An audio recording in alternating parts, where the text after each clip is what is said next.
I'm actually not that happy, folks. Good evening, everybody on YouTube, Facebook, Twitch, Periscope, and VK.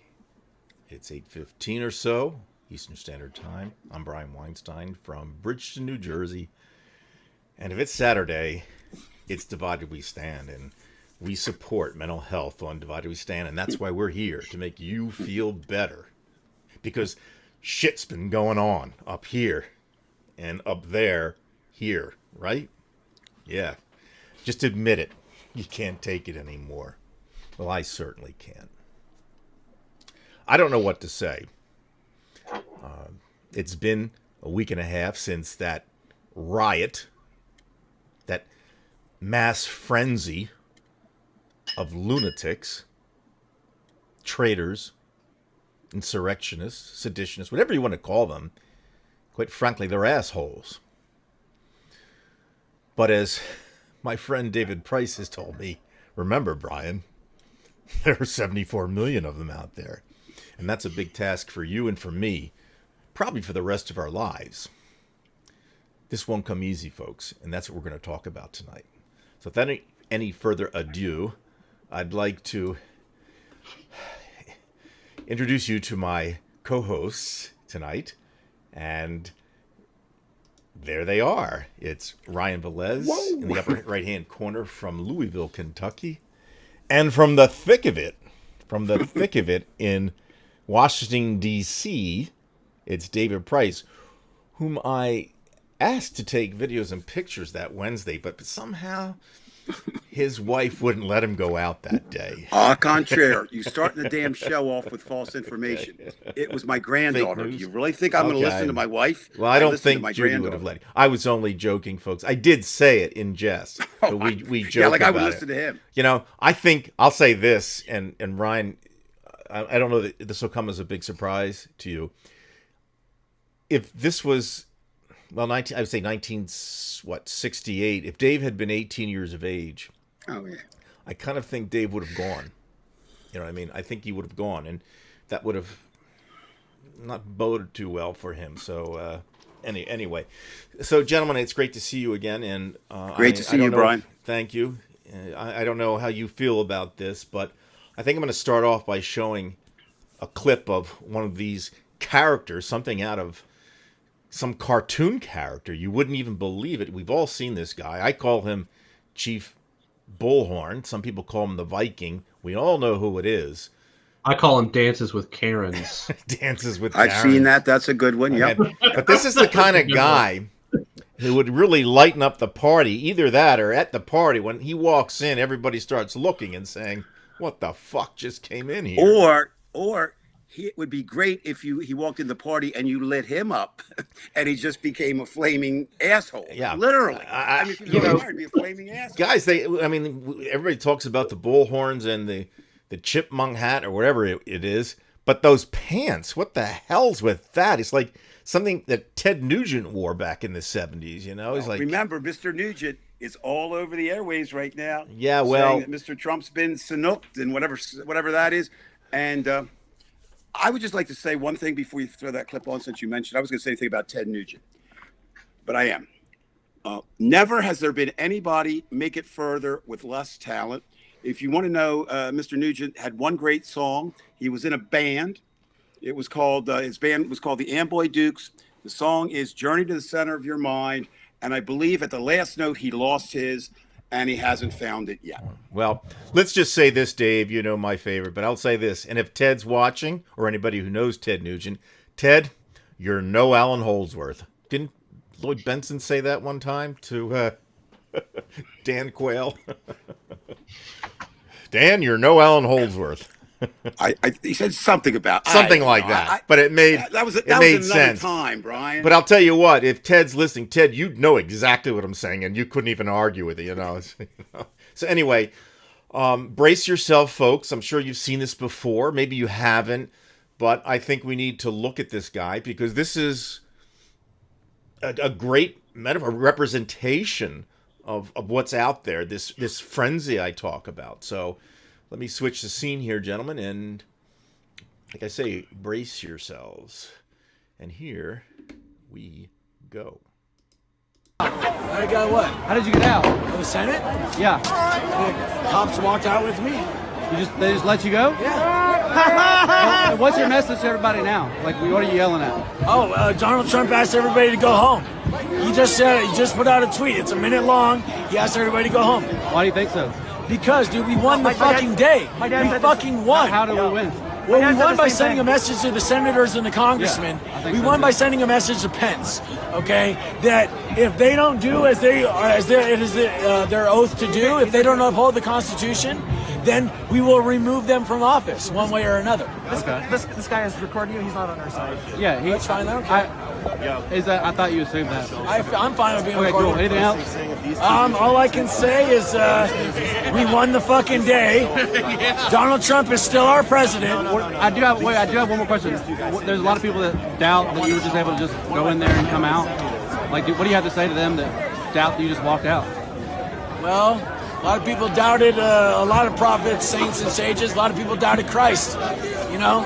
So all I can say to those people is doubters, haters can hate. I don't give a shit. Okay, so you just walked out, right? I just fucking walked out. Okay, Yeah. appreciate it. He loved Trump, every word. He listened to him.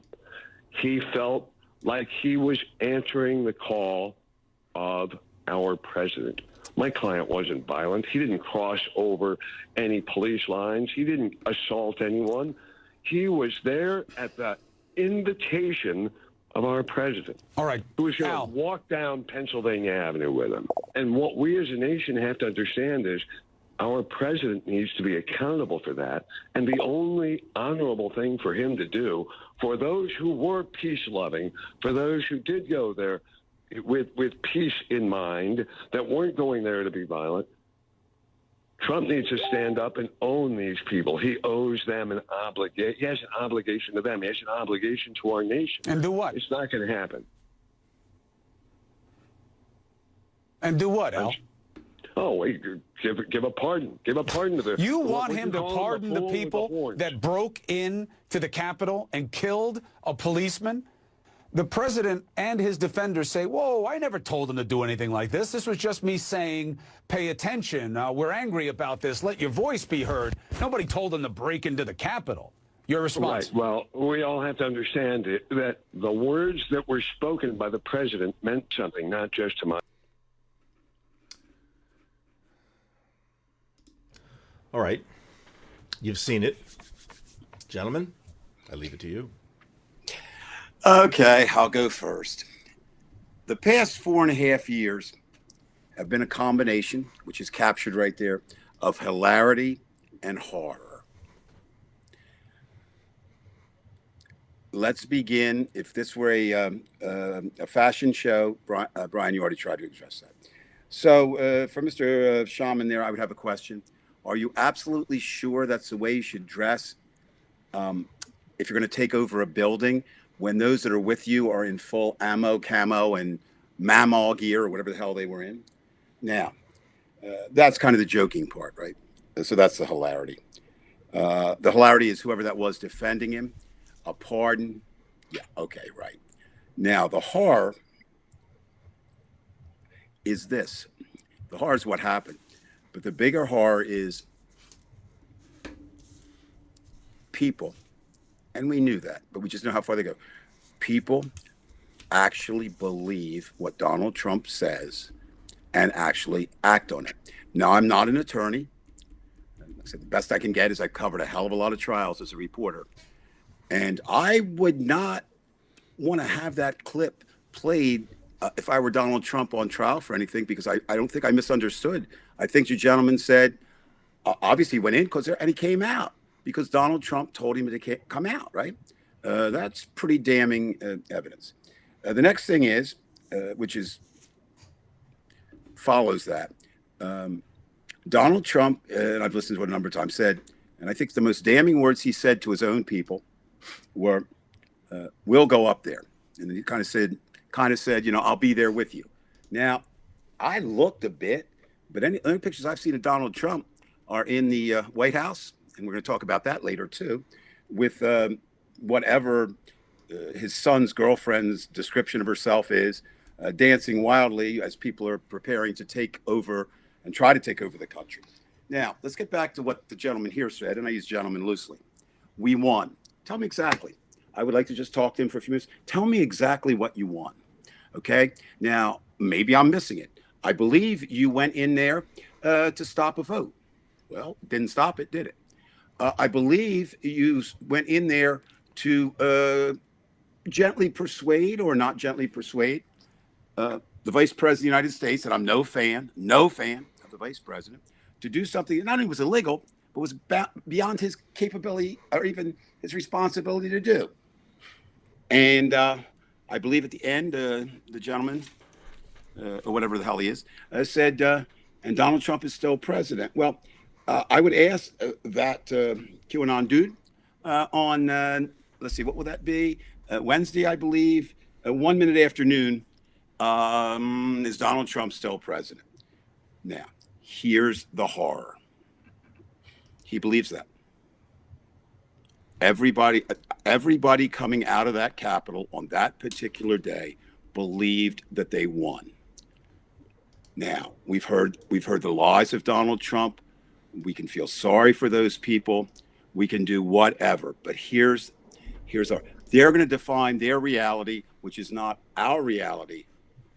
But if they can say that was winning, okay. Not only, I mean, I don't know. Now, you're the one, Brian, who's always kind of saying you're the pessimistic one and I'm the optimistic one. We may be changing roles pretty quickly. I think that's evident. And what happens? That scares me, by the way. Well, no, I am the negative one, and you really have turned on a dime list. Well, what happens is, again, and then I don't want to tie us up because the smart guy, ladies and gentlemen, is Ryan. Don't listen to anything Brian and I say. Just listen to what Ryan says. But the idea of this is why I said, and Dave's trying to justify what he said. Well, yeah, I am kind of. Just because I think it's important. I wouldn't have said it if I didn't think it was important. Not everything I say is important. There were 3 stages. Okay, so let's look at Q guy. He said he won, and let's be honest. I don't see. I'm sorry. I was arguing with good friends on our side today. You gotta love them. We need unity. No, it's going to be us versus them until we can establish that us has the USA. That's when we can do that again. When I'm safely convinced that they have no power to do what they tried to do this time, and we were lucky for them not to do it. Our friend there, right? So why pessimistic? We won the first round, though. Joe Biden defeated Donald Trump. And I want everyone just to pause for a second. I'm going to shut up, which is a rarity for me, and spend about 10 seconds envisioning America. Close your eyes if you need to. Envisioning America if Donald Trump had returned for 4 years.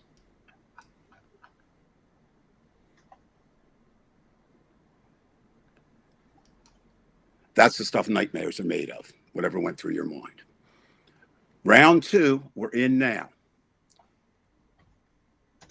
There's been deaths. We'll talk about those tonight, I'm sure. All kinds of fears. I'm sure, Ryan, you get it. I'm sure, Brian, you get it from your friends. What's going on anymore. I can't take this anymore. I wake up, these are people talking. I wake up and cry. This period has been brutal. But, and we'll talk about it later, I'm going to submit to you. You said it early in the show, and I'm going to talk about that later. On Wednesday, D.C. was the most dangerous city in America. It was clear. Democracy was hanging by this much. But tonight, here in Crystal City, 3 blocks of D.C., I can't even get into D.C., and I may be living in the safest place, both in D.C. and Crystal City. I enjoy talking to you guys. If I get bored, I can walk right or take the elevator right down 10 steps, go to the hotel next to me. There's over 150 National Guard there. They're all over here, just off tonight, right? But I mean, they'll be there. So I'm gonna go out on a limb here. You should never do this, but I'm gonna say that I feel relatively confident. There may be some deaths between now and the inauguration. They will not be Joe Biden. They will not stop the inauguration. I don't know how And again, I'll talk about it later. I don't know how you do an attack. Today, I really didn't have a chance to, right before we came on, somebody else might have more knowledge and they can put it up there. A gentleman, I'm going to keep using that as a pejorative term. No, one of them, I don't know how many rounds of ammunition in a gun, stopped at a checkpoint. Now, do you really think in a city that's on complete lockdown that you're just going to stroll up to a checkpoint with a loaded gun and extra ammunition on yourself, and they're going to say, please come on in, sir. And by the way, we want you to sit here. Now, I want to pick up on that. What I also am concerned about is that might be exactly what happened. We'll talk about that later in the show too. Might be exactly what happened Wednesday. Think about it. I want to get real quick, if we don't mind. Yeah. Ryan, your impressions. Are you in worse shape, Chief Bullhorn? Well, I think we are in better shape, at least in D.C., because two things happened. And again, I'm the chess player. I always have the strategic brain thing going on pretty much 24/7. But two things happened. The first thing that happened is everybody knows a lot more about what the FBI and the rest of the government can do to figure out who 20,000 people are in a crowd. And so the government kind of showed a lot of their hand, by tracking people down and showing how we're finding these people. And another thing that happened is they showed a lot of what is in their hand too. I think a lot of people that day thought that was the day to start doing stuff. And I don't think that there were quite enough people to actually pull off, murders or captures of, people, because it didn't happen. I mean, they were there, they were close to being able to do it, but it didn't quite happen. And now that everybody's prepared for it, at least in D.C., I think D.C. and Joe Biden and Kamala Harris and all of them will be fine. What I'm worried about is the rest of the country, because there's this, theoretical thing about the 50 capitals. Like, I know that in Kentucky over the summer, because there were a bunch of people who were probably at the D.C. protest or insurrection or whatever. They were here protesting our governor for basic, COVID-19 restrictions. And they're all, super pissed about it. But at the same time, I mean, he hasn't done anything overtly horrible compared to any other governor who's trying to get this virus under control. And they had protests there where people were burning effigies of our governor. There were people there with guns. I remember when I went to the teacher protests in Kentucky the last 2 or 3 years, they actually forced all of the teachers to, they all had yardsticks with signs glued or stapled to them. They required all of the teachers entering the Capitol building to leave those outside because they could be used as weapons. Yet, all of the gun people were allowed to go into our state capitol and do the exact same thing the teachers did for their thing, but they all had their semi-automatic and automatic rifles and everything. So it's ridiculous. And so I'm more concerned about the state capitals because they don't have the budget that the federal government does for this kind of thing. So I'm hoping that not as much happens at the state capitals because it'll be less numbers per capital. But obviously, there's going to be stuff at the state capitals. I mean, they've already declared that, So that's. Do you think, Ryan? If I may interrupt you, do you think is it more likely? Because I was thinking about this for some reason, it just keeps popping up in my head. Is it more likely that you're going to see something happen at a red state capital, or a blue state? I think every state, for the most part, except for maybe Hawaii, but I might just be making that up, has a whole lot of rural to it. At least the vast majority of them, I should say. Not the New England area, of course, but most states have a rural population that's not tiny, and I think that's where most of these people are coming from. Obviously, not all, but I mean, the people that I know who feel the same way as the people who went to the insurrection, that most of them live in rural areas. Not all of them, but a lot of them. But yeah, so I think that Kentucky's kind of an anomaly. We're a red state, but we have a Democratic governor. I mean, Republicans control everything else in the state, more or less. And But my I mean, recollection, if I may interrupt you, Ryan, sure, you're my fine. last time I was in Kentucky, I was in Louisville, and I didn't have a feeling like, for example, from a person who's from South Jersey, where there are a lot of rednecks in South Jersey, and Dave could certainly, you know, respond to that on his own because he knows the truth.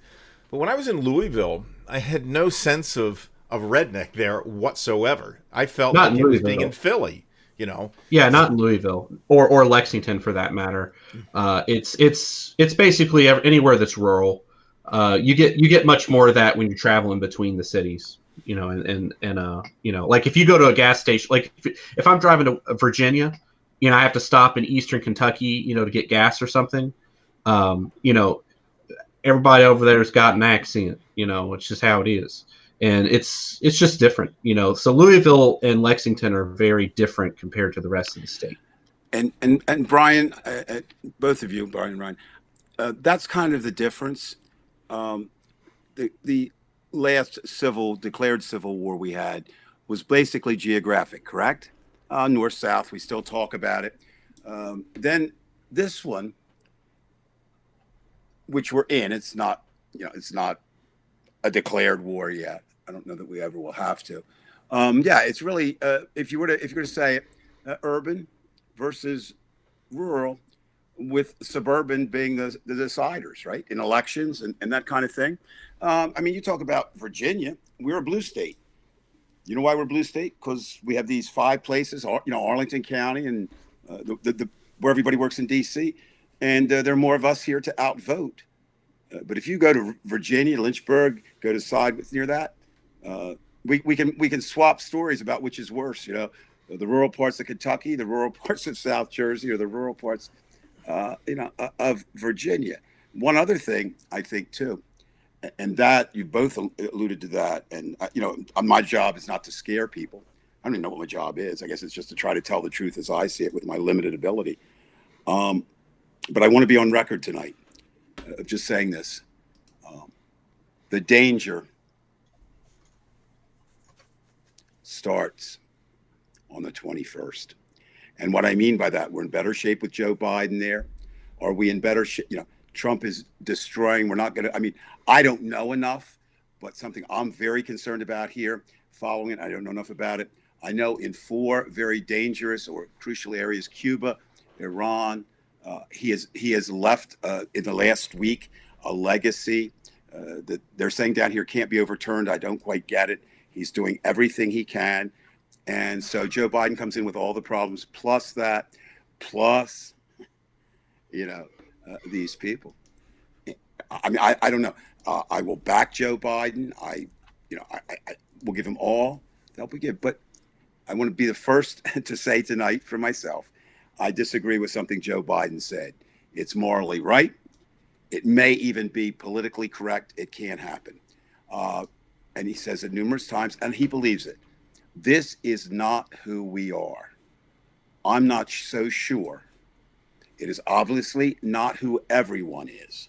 But if you were to study American history, I'm not so sure that what happened Wednesday, if you go back to the beginning, if you talk about violence, if you talk about disregard for people, if you talk about think about this.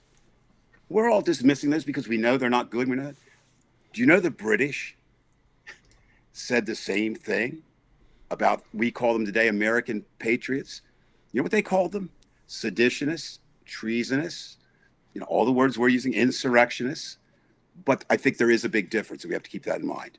Whether you agree with America or not, we were victims of tyranny and needed to rebel. I don't see the tyranny on these people. I don't see the rebellion. I think they know they can't win. Well, they're going to declare the winning the way they did. So they're going to have to fight as terrorists. And yes, the capitals are unsafe. D.C. is, like I said, it's perfectly safe. I'm pretty sure, it's Environmental Coffee House, so I'm going to assume it was Sandy. She had a really good question earlier that I can respond to directly. Why can't it all be virtual, the inauguration? And there's many reasons for that, but it's going to be as virtual as it can. There's talk now that there may be, if Biden wants to bring his family and Kamala wants to bring her family, and John Roberts. Think about this, gentlemen. Do you realize before the inauguration begins, if the schedule works the way people think it is, John Roberts will be at the Capitol presiding over Trump's second impeachment trial, which will begin, may begin as early as 9 a.m. We'll stop that, rush over to the Capitol, swear in the president, and come back and continue that. The point being that it may just be, we'll see how accurate. The families, perhaps, and there is no way now, unless there's some military way that I haven't seen or don't know, that anybody, they can do anything there. What they can do, you've already said, other capitals, they can do what they call soft targets here. And you got to remember, this is something I've been thinking about this week too. It's not just against government. You don't think they have a little grudge now against Twitter? You don't think they have a little grudge now against Facebook? You don't think they have a little grudge now against some of the corporations that were funding their heroes that are not? And the last point I want to make right here, and it's maybe the most salient point I'm going to make.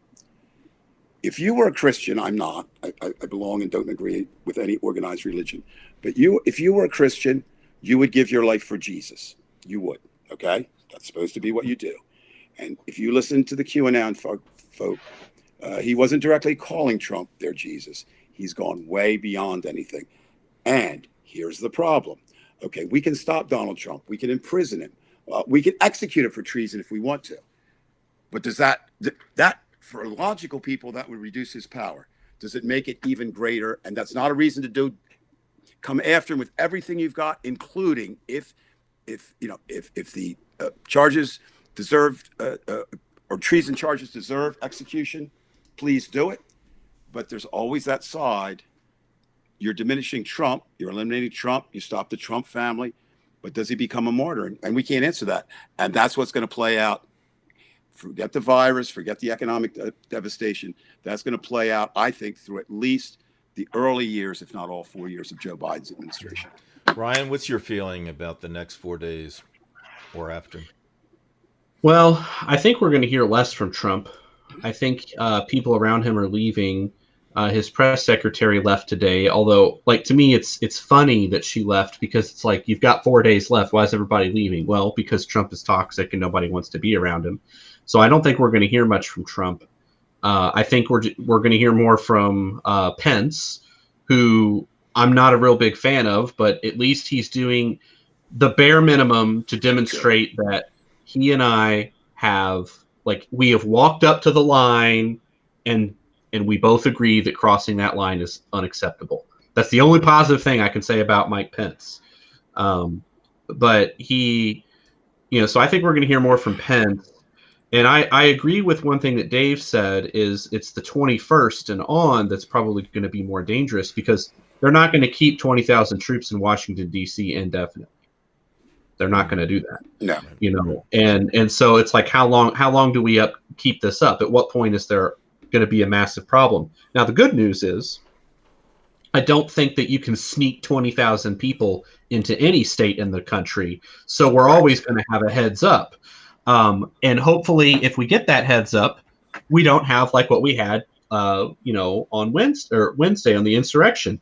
If you have the heads up, prepare and America will be fine. And you're absolutely right, Ryan. And what may be the most sad thing, and I'm not going to comment on it tonight because we're not ready to comment on it, but it is clear they had the heads up and they did not act on it. There's going to be a number of reasons. I'm not covering it. A number of reasons coming out. Everything from racism. White people don't do this. There also will be, and this is a big one. You've already seen it. And look, I'm not an expert on much. I'm not even an expert on DC. But I've lived here for 10 years, and I know this. Optics are everything. And part of the reason that they weren't put out there, I guarantee you, especially the two sergeant-at-arms who turned it down, it doesn't look good. They said. Well, my question to them is, does it look better today than it did if you had that then? And I don't think so. I don't want to monopolize it, but Brian, would you remember at some point, Chad asked a very good question that probably only I can answer, even though you could too. It's my name. Not now. Continue, but just don't forget that. All right. Okay. There are a couple of things I wanted to delve into, if you don't mind. And I'm going to go from one area to another pretty quickly. There were a lot of things I wanted to say, but I want to at least go to this because this is something that David and I had discussed before. And this is Eugene Goodman here. I was talking to Dave. I remember years ago, Dave, in 2000, I saw Jim Crilly, and I mentioned to him right when 9/11 occurred. He didn't know about it. Nobody knew about it. One person came up to me and said, "Well, I think the plane went into one of the towers." I said to one of my colleagues, Jim, I said, this is going to be another Pearl Harbor. And of course it was. And when we were talking, and we both agreed, David and I, that Eugene Goodman, the officer who led these insurrectionists basically into the direction we needed to go to save the vice president, and not that I really care about Pence, to save Congress people. This person here, I mean, this is where you say one person can save a country. In a very real sense, he may have saved the country. I mean, it seems ridiculous. You say, well, this guy, I remember him going up the stairs and he was doing this and this and that. And when you look at it, at least I remember it the first time I saw him, thinking, okay, well, what's going on here? But now when you find out everything behind what he was doing, you say, this guy's a real hero. And of course, they're looking forward to giving him the Congressional Medal of Honor. So I wanted to get your commentary about this. And I know, Dave, you went more in depth. Yeah, let Ryan go on this first. All right, Ryan. I know what I want to say. Sure. Eugene Goodman. Yeah, he's an American hero. I made a post about it. I tend to delete my political posts, but I did make a post about it. He is an American hero through and through. He deserves all honors given to him. And, I mean, he shows what policing should be in America. Everybody says that the training is why people shoot, cops shoot people and all this stuff. And, and there's high pressure situations. Well, I don't think there's a more high pressure situation when you are literally staring down an army who is 10 feet away from you, aggressively coming at you. Yeah, there's no chance to just shoot. You can't do that. And he didn't shoot a single person. Right. Not one. I mean, it's like there is no high. I mean, they have guns too. I mean, a lot of people say, there's these high pressure situations where they have guns. I'm not going to deny that if somebody had a gun right in front of me and they're committing a crime and I'm the police officer standing in front of them, yeah, I'm going to feel afraid. Absolutely. And, the training needs to be about reacting and doing things properly. But I cannot think up a more pressure situation than what he went through. And his composure was, he had more composure than 20,000 people in front of him. I mean, think about that. I mean, I also think about I'm making stuff up about him. I don't know him. I don't know his family history, but talk. Sorry. Okay, there you go. So that's okay. Yeah, so you think about African Americans being brought over here on slave ships, forced to build this country from the ground up because the white people didn't want to do that, and other reasons, and commerce and all that stuff. And then you think about his lineage all the way up to him, saving the country. I mean, it's amazing to think about that. I mean, it just shows how connected we are to history, and the people who claim that, it was 100 or it was 300 years ago, who cares? Yeah, whatever, they're full of crap. I mean, this man saved America, and I absolutely have all respect for him, and I cannot say, I'm not even sure I'm doing him justice with the shower of compliments I'm giving him. He saved the country, bottom line. Right. We have a lot of and folks out there. For example, Melissa has a question here. We'll be going over. I just want to say one thing about that. Mm-hmm. Do you realize everything you said? I would just echo it. But do you realize at first people were saying he was a coward? Think about this. Because at the first, as he was going up the stairs, why didn't he do something? Why is he running from them? And that was there, okay? And there's two lessons there. Shut the fuck up until you know what's going on. That's number one. And number two, shut the fuck up until you know what's going on, because you might find out something that amazes you. Now, everything you said is true, but I think the most amazing thing, and it appears to be true, is this. Nobody knew it. Now it's been confirmed. If you go back and look, ladies and gentlemen, at that video clip, he's backing up. Well, now we know what he was doing was leading them away from the Senate floor where people were cowering. And if that door had opened, who knows? But watch when he gets up to that next flight of stairs. He looks briefly to his left, if you notice that. Exactly 60 seconds, according to the Washington Post reporter, who's really good. She's great. Guess who was standing there 60 seconds before? Vice President Pence. So what you said, no, did he save it? Yes. I'm going to say something to every white American, including myself. We should be grateful. Now, one person does not a race make. But if you, from the women in South Carolina to the people of Georgia, to this officer and others, nothing new, but we're maybe fine, it'll sink in. And not only do black people have value, they're real American heroes. And if anybody, and not only that, I've posted a lot in my life, a lot. And I've posted a lot on Divided We Stand. I think right now, I met that post, not that I was the first, but one I put out on him has the most likes. And what that says is two things. America still recognizes and loves and honors its heroes. And secondly, we are desperate for those heroes. So thank everyone we find, whether it was soldiers in D.C. who were coming around and picking up the trash later. You're seeing it. They're there. We will be victorious in the end. But we need to honor those heroes just like they're doing now. All right. And I just wanted to show the folks at home this, and I'm going to get off of this topic. Not the topic we're talking about now. We can come back to that if you would like. But while all of this is going on right now on Fox, and I'll put your volume up, guys, in a second here because, you know, it's not set for you guys on this one here. But let me take this to Fox. Okay. Now, I'll put... You guys should be able to hear me just fine. You can hear me, correct? You guys can hear me, correct? Mm-hmm. Yes. All right.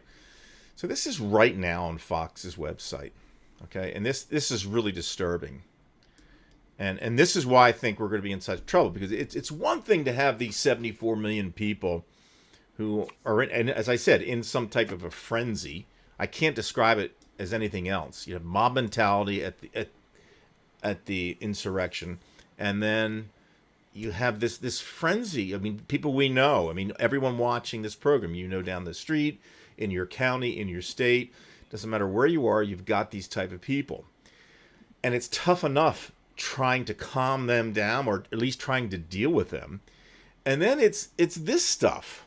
What are you referring to there? I mean, I think I know, but would you be more specific? Well, look, I mean, we have... Are you referring to the migrant caravan? Right. I mean, this is what Fox is doing, and this is one of the issues that started this whole thing with Trump in 16 and in 15, when leading up to it, because he used the immigration issue as the thing to put him over, and that really did do it. That immigration issue. When people say, well, it's, you know, they were sick of politicians. Well, yeah, they were sick of politicians, but he kept driving it home that, you know, we've got caravans of people coming over. And during this entire week with the insurrection, with all the different things going on, with the possibility that at least 3 Congress people were abetting this situation, you know, they obviously tried to help. We're going to have to find out more later. But while all this is going on, what do? They put Joe Biden's face on there, and they're talking about the migrant caravan. And so what's that going to do? What's that going to do to the blood pressure of these people who are already in a frenzy? So in other words, they're doubling down on this. They're doing no good. And this is why I say the media, and this is why we have to, I don't know what we're going to do. But these son of a bitches, there's no reason why this should be a lead. And Dave, you should know well enough, because you obviously wrote for the Bulletin. Look, come on, Brian, stop it right now. When you're done, I will comment. I'm done. Are you done? All right. You were acting as if, first of all, Fox News is based in any reality. You can't tell me you're naive enough to expect. No, I understand it's propaganda, but this is the wrong time. Now, they do have a certain part of the day where they do. Wait a minute. Have you looked at their ratings recently? No, I haven't. I've been too busy watching cops get beaten. There was a short period of time when due mostly to Rachel Maddow, but to the whole team, MSNBC passed and Fox is now #1 again. But don't forget, they're a main network for the conservatives. NBC, MSNBC, and Brian, you're missing the CNN point. have to break that up. They wouldn't be #1. I don't care. What I'm saying is they are motivated by money. They are motivated by power. If they turn on Trump, what do you think? They're going to say, oh, man, I'm so glad we backed this guy for 4 years, and now Joe Biden's in. And listen, people, this is my thing. You know how, would you agree with this? And Ryan, I want you to agree because who knows what Brian thinks. Agree or disagree? Would you say who knows what I think? when you think of Fox News, I think of, not that they're solely that, I think of white men from 65 to 98 would be their main audience watching them. Would you agree with that? Suburban women too. Some older yes. ones. Yeah. Right. Yeah. Well, older. That's why I said older. But just like well, the only thing I can see happening, unless you can somehow figure a way to get them off the air, and I don't know how. What about if we changed it and we put on, since one of the reasons they like is hate, but they also like the cute weather girls and the blondes. Do you think, I don't know, I'm just toying with this. Do you think if we put on a porn channel that if you were watching it directed to old men and you got free Viagra as much as you wanted, but all you had to do was not watch Fox News, do you think they'd stop watching it, or do you think they would still watch it? I think Divided We Stand has a better chance of monetizing and making enough money to buy Fox News for that plan to work. Yeah, well, I just advanced it. I mean, so what my point is, of course, it's ludicrous. Yeah. The point is, and Brian, put yourself back on. So I know I know you're listening. I'm trying to get it. I'm getting so much together here. See, that's right. No, look, I'm not. The thing is, if you really want to know, you've just hit something that is unanswerable. How do you stop a propaganda machine in a country that has to show some value to free speech when they have taken free speech? It is no longer free speech. It is free lie. How do you do that? And I don't have an answer. Maybe someone out there does. I do know, a little bit about free speech and government from, working at the museum, but I don't have an answer. So they are the enemy. Now, what is good? Newsmax is coming in and taken away from them. And people said, some people had a really good point. Why don't you do to Fox what you did, or what they did to Twitter? They didn't shut Twitter down, right? They can shut individuals down. You can't do that with a television station. You can't do that. Yes, whoever said that, Rare Medium, you're absolutely right. And of all the things, except the deaths that Donald Trump and this abysmal 4 years has brought, that hurts my heart more than anything else. I've been an absolutist for free speech as long as I can remember. You alluded earlier, I believed in free speech by the time I took to Washington, D.C. streets when I was 18 years old. Well, absolutely, David. I'm going to take a little bit of issue because you can't, scream fire in a movie theater, and that's essentially what Trump's doing. He's no. Now wait a minute. Now you're using something. Yeah. No. Hold on. Okay. Are you ready? Everybody says what you do. That's never been said by the Supreme Court. You can't. We're talking about businesses here. They have the right to do it. It's not like it's the government putting it out. These are businesses like Twitter. They operate on their own way. I can't tell YouTube what to do. Well, I'm on their backs for free. And yet you want to tell Fox what to do and should be able to, and no one can. That's my point. Well, one thing that I always think about the free speech, stuff is, I feel like flying a Nazi flag and, chanting, Nazi chants and everything. Mm-hmm. I actually count that as violence. A lot of people don't think of it that way because they're like, oh, it's just speech. But I think it is violence. And I think that there are things that become violent. And I think when it's one of those things where, you can't describe it, but you know it when you hear it. And that's also, that is from the Supreme Court. That is actually a quote. from the Supreme Court. Yeah, and that's so that's kind of what I think is. Yeah, I think limitations on things that induce violence and hatred and things like that are reasonable. And I mean the extreme things. If I say, "Oh, I hate blah blah blah," I'm not spreading hatred in the world. I'm talking about the guy who's got a gun and he's in the face of a Jewish person screaming anti-Semitic things into his face while waving his flag. Yeah, that's violence. And Ryan, because the person who's being screamed at literally fears for their life. And if you're in a position where you have to guess whether or not you're going to hurt me, I think that qualifies as you are being violent. Ryan, may I ask you a question? Sure. Do you have anything to do for the next 6-10 years that is really pressing besides this to continue in your relationship with the lovely lady you're with? I mean, that's the only thing you really have to do, right? No, I'm here for life. Yeah, no. So what I'm saying is I have a job for you, just based on what you said. Would you be a Supreme Court justice? Sure.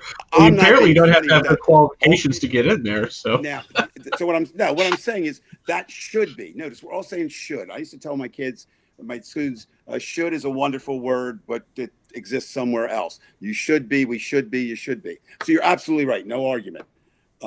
You're also using something that I think is one of the reasons we're in the state we're in. And Brian, you're one of the best at this. You're using logic and reason to look at a situation and come up with an answer. Fox is looking at money, and the people that look at them are running on emotion. And Fox says, how do I get more money? Stoke more emotion. Which emotions are better? Anger, hate, fear, bring in more money than love. That is true in churches. It's true everywhere, unfortunately. And so the point is, we're going to have to get real creative. And by we, I don't mean the three of us or anybody listening tonight, because the First Amendment says the government shall make no ruling, in any way halting freedom of speech. Now, what you may want to, make sure you define that more specifically as far as what that entails. Now you're on. Now, finally, how many months have we been doing this show? You finally said something smart. What it is that's exactly where we are, Brian. We have to redefine free speech. Now, doing lectures on that and guided tours on that with some very bright people coming through the museum for 3 years, very few people knew what freedom of speech is, and these were the good guys. So first of all, we have to get people aware of what freedom of speech is. Most people believe freedom of speech is I have the right to say anything I want at any time, which is not the case. Then we have to do, Brian, what you just suggested. We have to figure out, how do we have enough of free speech so it's not stifled? And then we have to do exactly what Ryan said. How can we keep, but if people are intimidated, and you're right back to conflicting rights.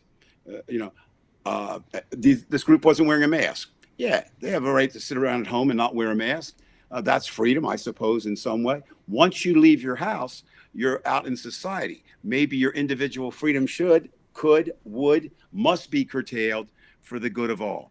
By the way, I'm going to have to interrupt 1 second. For the Facebook users, and I don't know if it applies to Periscope because that's kind of going out, but if you're on Facebook, we won't know who you are because of the way eCam works with Facebook. They have to get permissions. So if you want your name announced, we like to announce at least your first name when we do this. Just at least put your first name before you make your comment, so we can call you, by your name, so we can be on a name basis.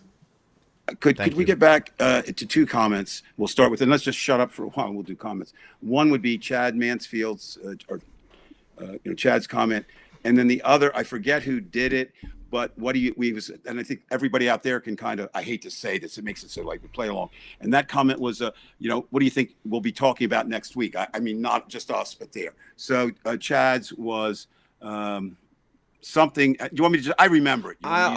Is it this one where he agrees with Melissa, or? No, it was before. How about this one? The boarding up of businesses? Yeah, that one. I think we do need to just talk a little bit. That's my eye look. I don't know. Many of you are in relationships, and meaning in a relationship. Let's see, coming up. Wow. A few days after the inauguration, my wife and I'll be celebrating, or not celebrating, the case may be. How many years? No, 48 years of marriage. So I know her pretty well, and she knows me pretty well. The last time I've seen her cry was when we went down into DC. She said, "Just look." And that was before this. So yes, there is nothing that, without the bombed out buildings, Chad and anyone else, it is just like Baghdad at the height of the war. It's the only difference. All the buildings were boarded up. Many, now they all are. Businesses are closing now. Most, not all, but many. So yeah, there's not even words. Anything you see will be focused, ladies and gentlemen, as it should be, on what they really call like the federal area, which is the National Mall, Washington Monument, Lincoln Memorial, White House, a Capitol. That's one part of DC, but that's not even as boarded up as other places. Almost all windows, street level, are boarded up in the city. People are they're staying home, which is great. So yeah, Chad, just to answer your question, it was bad, a little bit ago. It is now horrible to see. All right. Now the other one was, which I think is a great question. I've noticed one thing, Dave. I'm going to stop you for a sec, and I mean this as a compliment. I think I started out using foul language when we started. Not that we don't, we use it from time to time, but we don't want to overuse it. But I even noticed in the chat room, you're seeing the F-bombs coming. You see the frustration just through the language, and I get it. Absolutely. Right. Absolutely. And again, this is not language. I mean, I think every word has a proper time and place. And certainly this is, a time how and it's interesting. How could you describe Donald Trump? Or let me take it back. How can I describe Donald Trump in words that aren't foul and abusive to someone, because he is the most foul, abusive, disgusting man I have encountered in my 68 years on the planet. I put this shit on Twitter the other day. It's such crap and made me really mad. Yeah, I mean, some of it's a joke. No. The other question was, and why don't you gentlemen take it? I've been talking a little bit too much. If I remember correctly, like I said, something about what do you think we'll be talking about? And I don't think he meant just the show, so anybody can do this. What do you think we'll be talking about next week? Put on your thinking caps, your crystal balls, consult your oracles and your Ouija boards. What do you think? Ryan, go ahead. And let me put you on the screen, Ryan, for a second here, and then I'll put you on the spot. There you go. That was a good quote. Take that your you time. Just had on the Oh, screen, let me put that back then. Let me. Yeah.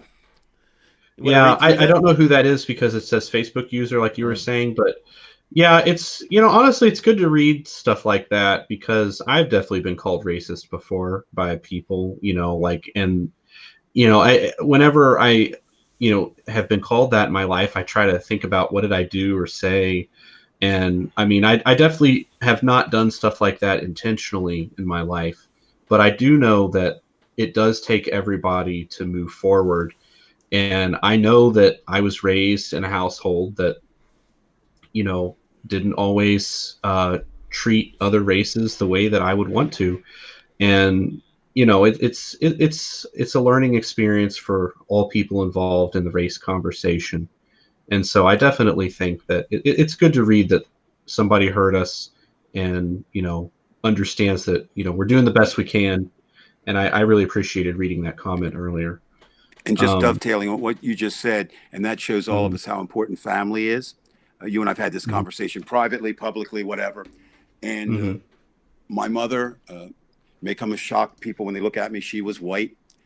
And they say that people are colorblind, and that is not true. Anyone who says that, everyone sees color.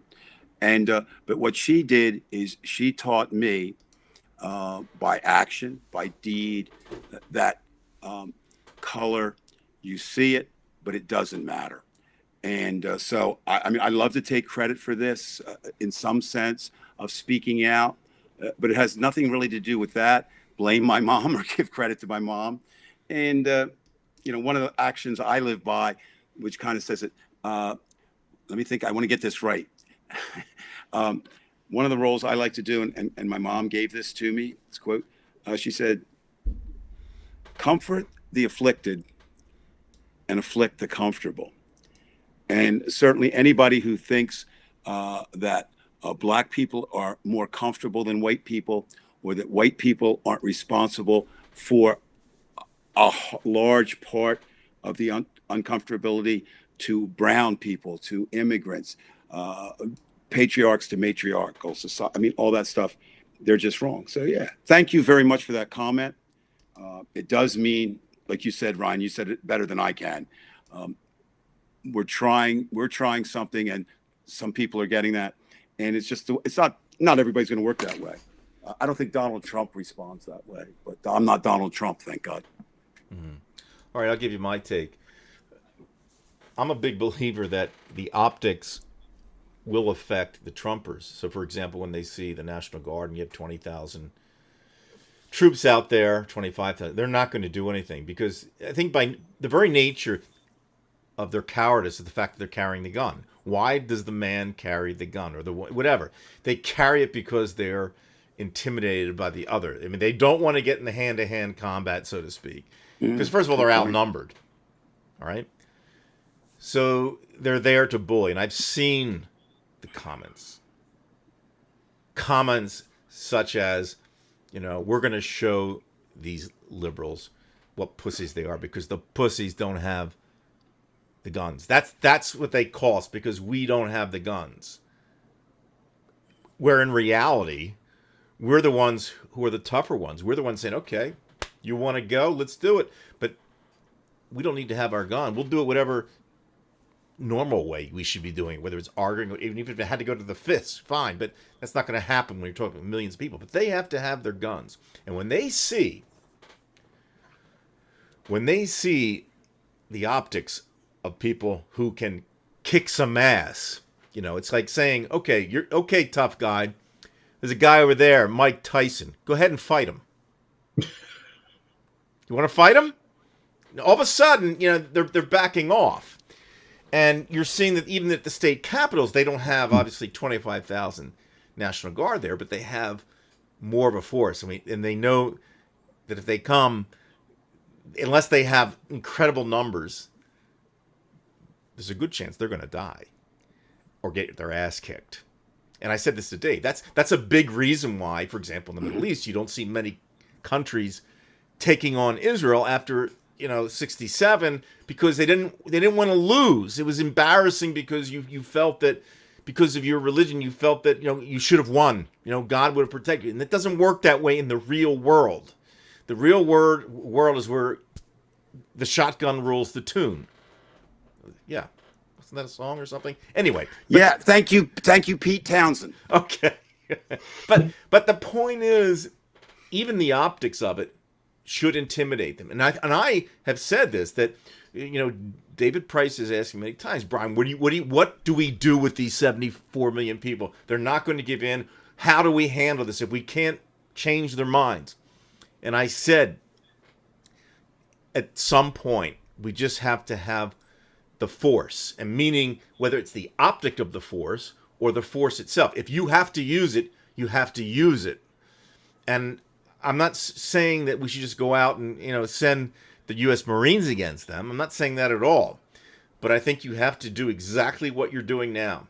You have to have the military making comments, such as the U.S. military is not going to get involved in politics. They respect the fact that the president-elect will be president and inaugurated, and we will not get... They're basically telling Trump, we're not going to do your dirty work, fella. We're not listening to Michael Flynn. Because had it been Michael Flynn, it would have happened. But I think in general, Ryan and Dave, I think that they won't do anything in Washington during the inauguration because they're going to get their ass kicked. Because if I were a vengeful person, sometimes I am in my head, I would dream it up, because sometimes you have to have the Secret Life of Walter Mitty in your head, where you create the victory in your head so you can psychologically survive the day. You beat the aggressor's ass in your head to give you that serotonin that comes out, whatever it needs. It gives you some pleasure. So I am going, I have actually thought, okay, here comes this, caravan of white supremacists going into Washington, and all of a sudden the National Guard lets loose them and they just kick their ass. And it'll never happen, Dave, right? It will not happen because they're generally cowards. They're cowards. They came running up those steps because there wasn't a force there, which is why Trump and whoever was involved with the military at that time and the chief of the Capitol Police, whatever they were doing, they didn't put enough people there, and I think that it was on purpose. So, long story short, nothing probably will happen. And maybe in the state capitol zone, you might see like tiny things. You know, they'll beat up the 80-year-old lady, is what I'm saying. But they won't mess around with the force. And I think that if that's going to be the solution, then it's going to have to be the solution because there's nothing else. Because I'm tired of getting my ass kicked by these people. I'm tired of Trump winning for 5 goddamn years. I'm going back to 15. All he does is win, and he shouldn't win anything.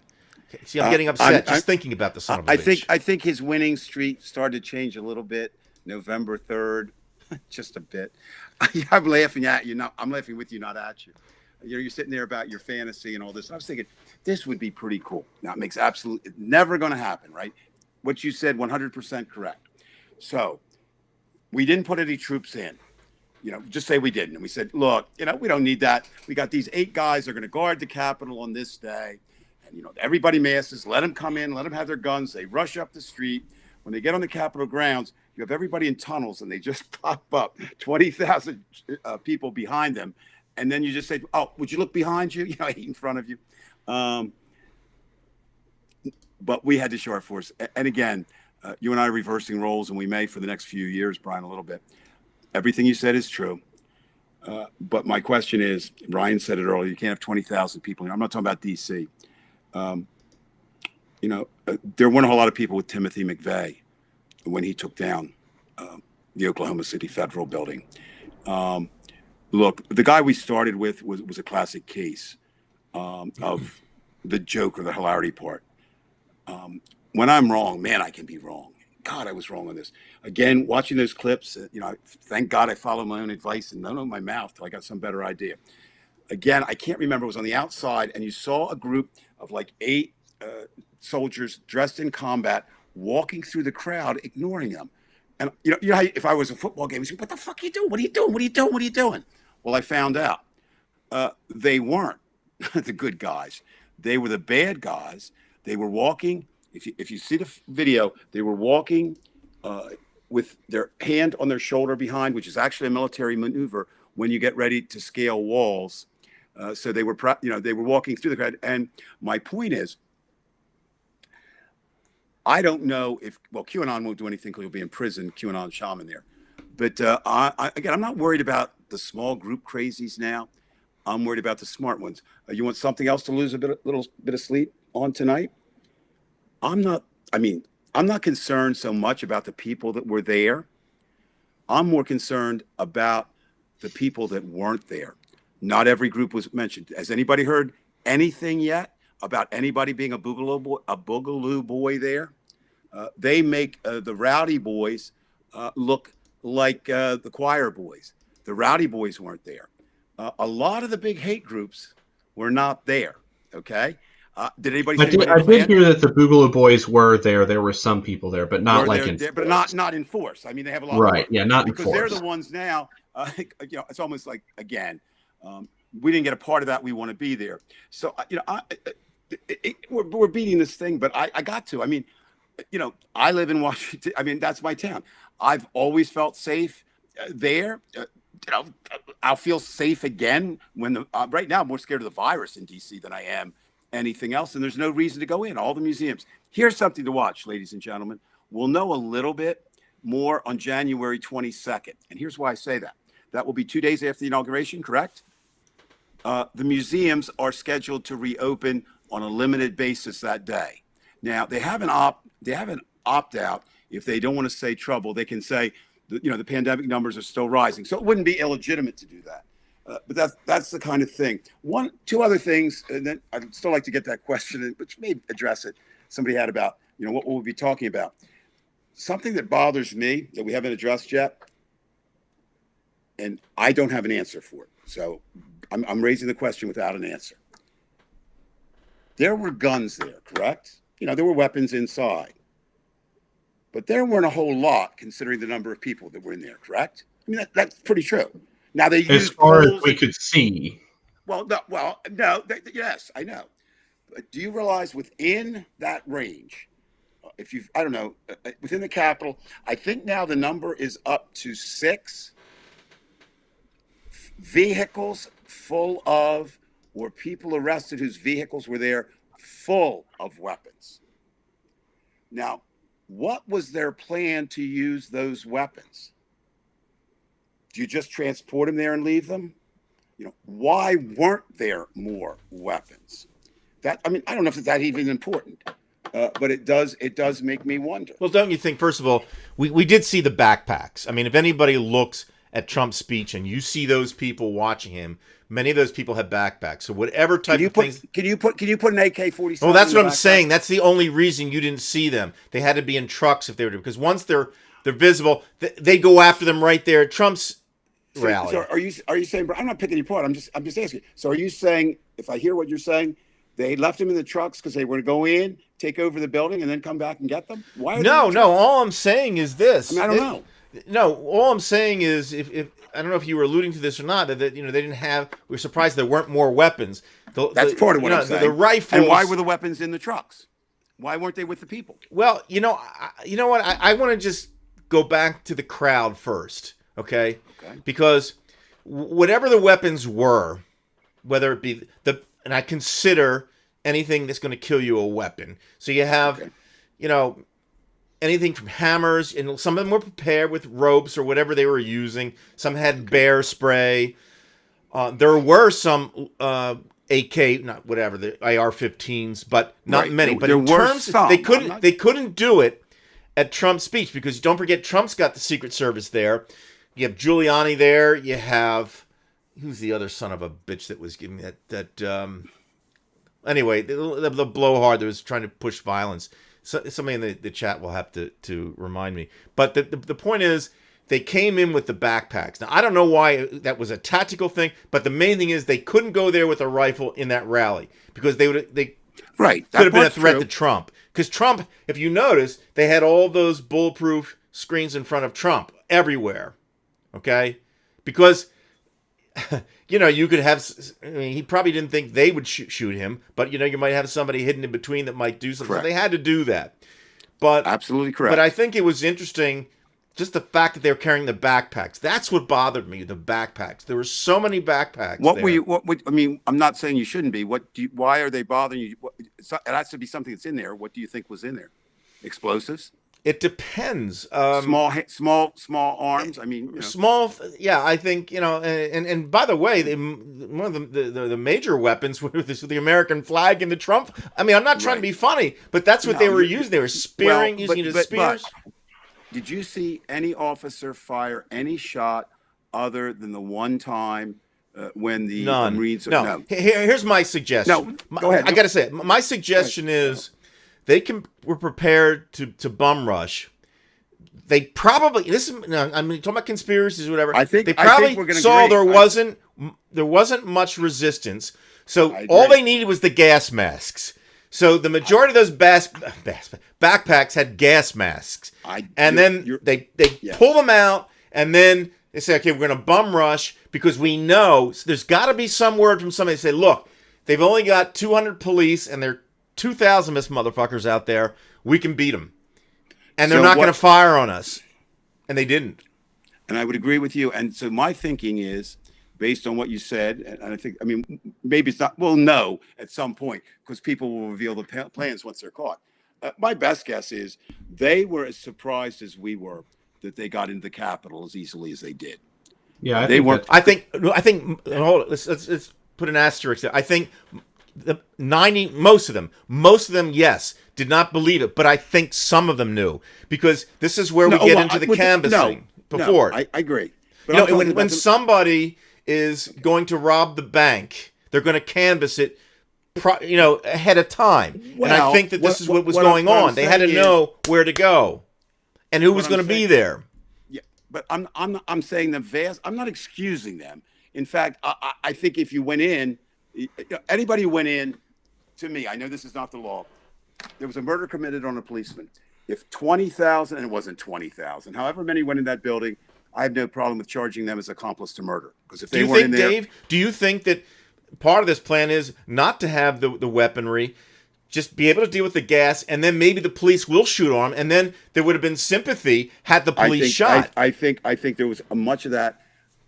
I think you're right onto something. I think absolutely there were people, and you were absolutely on. They're trying to get that out. They didn't get that. There were multiple groups. Now, let me say one thing and then come back to that. The other thing that I think is that a separate plan. I just don't think even those who thought they could get in didn't think it would be like that. The real weapons were there. They would have taken over the streets that night. Because you know what? As much as they wanted to take over the Capitol, maybe they couldn't win, but they wanted to shoot black people and white people and anybody else they could find later. So that's what the guns were doing there. Now, what's what is very disturbing to me, I think there were 3 levels there. There were the planners, okay, or the troops. There were violent troops there. Their guys, not with us. Secondly, there were people, and I'm going to pose this question to both of you gentlemen in a moment, who had inside information. That is clear. What we don't know yet, how many of them were policemen, how many of them were congressmen, how many were congressional aides. There's no question they had inside information. So that's and I think, aren't they waiting until Trump leaves before he can pardon them? No. Gosar is going to need a pardon. Well, I'm just saying, but just remember, just let me do the groups now. Okay. So you've got the group that's military, trained, ready to go. They're the ones with the weapons. You've got the group that knows what's going to happen, so maybe they can get in. And I don't excuse these people, please understand. But the dumbest people of all didn't realize this is not walking through the Capitol on a tour. Okay. The moment I set foot in this, and then they get in the frenzy. Now, this is a great moment to address. So I'm going to. By the way, this is a great comment because you can't avoid this comment. Absolutely, Venus. No, it's true. Venus, I don't know who your English teacher was, but man, he must have been an incredible teacher. Well, now we know where she went to school. No, Venus is the real deal. Now, I don't value necessarily brute force except when it's necessary. Venus, if they come for us, I want you by my side. That is one, morally, intellectually, and she's about 3'7", but she's a toughie. Now, here's my question to both of you. And by the way, it showed itself. I mean, look, there were a lot of heroes but it seems like at least every African American Capitol policeman I saw, they were in action. They were doing something. They weren't letting anybody in. The other ones some of them were taking selfies, and they weren't black. Believe me. Let me say something else. Everything that I've read about, everything I've seen so far, everybody that talked down here about what you're saying, to amplify what you're saying, listen to how they were treated inside there. None of them, and you heard this a couple of times, we don't want to hurt you. They were said to white cops. Yeah. Black cops, they called them every name in the book, which gets back to were they trying to provoke? They don't care. They don't see them as human. Okay? They don't. I mean, I love to tell you differently. They don't. And so hence why do we need force? Because of those kind of people. Of course. They have to have a force to make them behave. Because they're not good. They're not good people. Let me ask you this. First of all, it'll be a follow-up question. I get to do that. I don't get to do that much anymore. So either one of you answer it first. Go ahead, Ryan. Well, the first is general. Do we all three agree? And again, everybody else can, I hate to say this, play along. Do we all agree that some people inside the Capitol gave information to some people who came in the Capitol that day? Yes, I do. Put it this way, whether they didn't, I know just from the way that these people were speaking, whether it's ghosts or not, absolutely. Okay. Absolutely. Okay. I bet everything I own on it. This is how no conspiracy. This is how I start fights with my wife. I ask you for a yes, no. Now, here we go. I get upset. Now, I know you do. That's why I do it. Now, here's my question. And I want to reserve the right to go last because you guys might get it all and I might not have to speak. Saying that, I'm going to set up some groups. There are congressmen, correct? Right. there are congressional aides. There are the capital city police. I'm going to exempt an interesting group. I'm going to exempt the DC police, not because some of them fought very bravely. Some of They them really didn't. did. Some of them And some really of them fought did. very bravely, but they came on the scene later. So nobody knew they were going to be there. All right. So I'm talking about people we knew were going to be there. Do you think you will find people from all three of those groups? In other words, police officials, congressional, actual congressmen, and congressional aides, or somebody who knew? And that's the first question. Can you eliminate one of those groups? Do you feel, not rating them, just can you eliminate any of those that you don't Go believe ahead, are gonna come Ryan. from? You're up. Well, I would eliminate congressional aides because the people that were giving the tours were actually, senators and reps. And Right. I don't think congressional aides have the ability to do that. Now, did congressional aides pass information outside of the Capitol? Right. That's still possible. I mean, they do that to the media all the time. So why wouldn't they do it to just Right. somebody, with a political agenda? So, I mean, I would say those two groups, I think they serve different purposes. I think that we can't rule any of those groups out. I don't even think we can necessarily rule out Capitol Police in that. Oh, I didn't rule out Capitol. I meant DC City. Capitol are Oh, in the DC. game. Oh, DC City. Yeah. I would agree not with that. No, Capitol are in the game.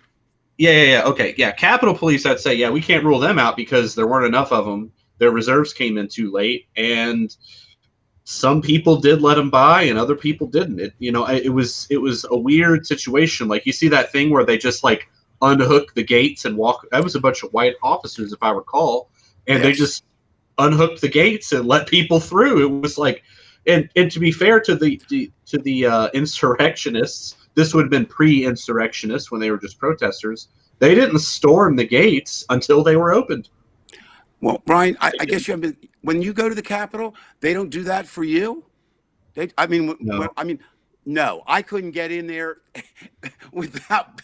Yeah, they're probably wise to screen me. In the Kentucky Capitol, I had to surrender my yardstick. I mean, I want to pick up something you said before, which I think is so key.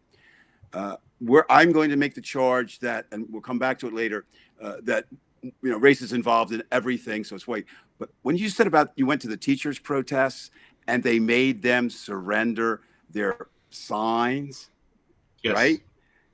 You know why they did that? Because they would. And you said, why do they bring in their guns? Because they're scared they won't. And which is more dangerous, a teacher with a sign or a member of the Boogaloo with a gun? I think I know. I know. Those teachers are dangerous. Ryan, to sum up, I think what Ryan said, you can't rule out any groups. There'll be culpability. I did like what you said, Ryan, very much about, and we don't have all the film yet, but as far as I know, you were right on the money. It was proposed earlier that apparently all the people leading the tours, as far as we know right now, were actual congressmen. Okay, right. So you got that. Brian, just okay. So I'm coming about it from something that you think about. World War II, we had, I believe it was called the OSS before we had the CIA. Yes, correct. And the Russians, the KGB, always had an advantage because they had already had an intelligence service since 1917. But what made the OSS so effective, at least as far as what I've read, and it's not much, but it was the idea that they had such a small organization, because the more people you had, the greater danger that you would get leaks or have problems, ideological problems with the group. And I'm trying to apply this to the situation you're asking me, Dave. So I'm thinking, first of all, if it is, I personally think, yes, the congressmen and women who are the white supremacists like Brobert, people like that, they're definitely would be suspects on my list. It's a small group that would actually get involved with that. If we're talking about the Capitol Police, I would go right to the top, number one, because they're the ones that are putting the numbers up. So that's the first suspect. And that guy obviously resigned. Okay, so we'll find out more perhaps. Then there probably were some individuals. Well, at least we saw the guy with the selfie. He was having a gay old time. And yet we saw many of the other ones, they're in the thick of it. They're getting their asses beat on down the line. The DC police, I did see one policeman getting his ass beat, and Yeah. he's going all out trying to survive. By an American flag, no less. Right. You're talking, but yeah, and this is something. This is an order. I have no authority to give an order, but I'm going to give one with no authority. If you have not read in the Washington Post or seen on TV, police officer, DC police officer, the report of Officer Ferrone, please do so. I'm not going to give it here. I will actually, and I'll make it easy. I've been holding it off. I will post it tomorrow. I don't want to be over the back, but I want to relate to the old people right now. In 1969, I went to the movies in Philadelphia with my Villanova roommate, Steve Farrar, and we saw Easy Rider. I don't want to give up the ending, but let's just say after that ending, both of us, peace and love, really, I mean, stoned out of our minds normally, but I wanted to go out and kill rednecks. I'd never felt, growing up, I never felt that way at the end of Easy Rider. After I read Officer Ferrone's report, which I think is obviously much more inclusive than the clips that you see, but it's very powerful. I wanted to actually have a chance to kill everyone who was in that Capitol who shouldn't have been there. How near he was to this. And people, I mean, some people know this, he actually suffered a heart attack. And the thing that I thought was most chilling, and this will stay with me and we're going to see that, Dave. It's Officer Fanone. Yeah. Fanone. I'm sorry, I said Ferrone. That's right. I'm sorry. You know what? Without you saying that, I wouldn't have gotten. I couldn't get the it. Office. I'm sorry. I couldn't remember. I knew it began with an F. No, that was a rock How and do you roll. spell Fanone? Steve Ferrone is the drummer, black drummer, interesting enough, for Tom Petty and the Heartbreakers. That was a slip. No, here's the thing. Here's the thing. I guess Fannone, right? F-A-double-N, I think, in there. F-A-N-O-N-E, yes. Okay. And I don't know if you'll say it here, but this is basically one of the things Dave, that he just said. hold on for... I'm not going to play it. I just want to set up the audio for the next one, so when you do come in, that it won't be screwed up. You can talk all you want, but let me just get you on this screen here first. Okay. Oh, yeah, this is... You're good. Okay, you can talk. Okay. All right, now what I wanted to say, I don't know if you'll say it in this particular clip or not. It was in the reading. Think about this. You know, I asked earlier, it sounds stupid. I used to do this with my students all the time, but I want you now to forget who you are, anyone who's hearing my voice, and I want you to think that you're Officer Fanone. And we're going to set up this way. You were out doing your job, and you heard there was trouble at the Capitol, and he came with his partner on his own. He was not ordered to come. And he walked in to what can only be described as a real-life close battle, the type of scene you would have seen if Game of Thrones were real. It was that barbaric. He is pulled outside the door. He is now on the ground. He's being beaten. He looks up. He sees he's being beaten with a Blue Lives Matter flag. He says, and again, I don't know if this is a clip, he said, I was going to draw my gun and kill as many as I could. However, I knew that I couldn't kill them all. So I tried another tactic. I thought I would appeal to their humanity. And he said, I'm a father. I have this, I have that. And he says that did break through a little bit. A few of the did give him some cushion while others are trying to beat him. He was able to get back up and be pulled back to the safety of the door, where I'm not sure, either out there or inside, he suffered a heart attack and remained on the scene, still trying to hold the Capitol. So yeah, throw that clip up. Yeah, let's do that. All right, so we'll go here, and hopefully I can just guarantee that I have everything set up. We're good, and I'll turn me off, and here. I was just, trying to fight as best I could. I remember, guys were stripping me of my gear. These are rioters, pulling my badge off my chest. They ripped my radio off my vest, started pulling ammunition magazines from their holder on my belt. And then some guys started getting a hold of my gun, and they were screaming out, kill him with his own gun. At that point, it was just like self-preservation. how do I survive this situation? And I thought about, using deadly force. I thought about shooting people. And then I just came to the conclusion that, if I was to do that, I might get a few, but I'm not going to take everybody, and they'll probably take my gun away from me, and that would definitely give them the justification that they were looking for to kill me if they already didn't have made that up in their minds. So the other option I thought of was, try to appeal to somebody's humanity.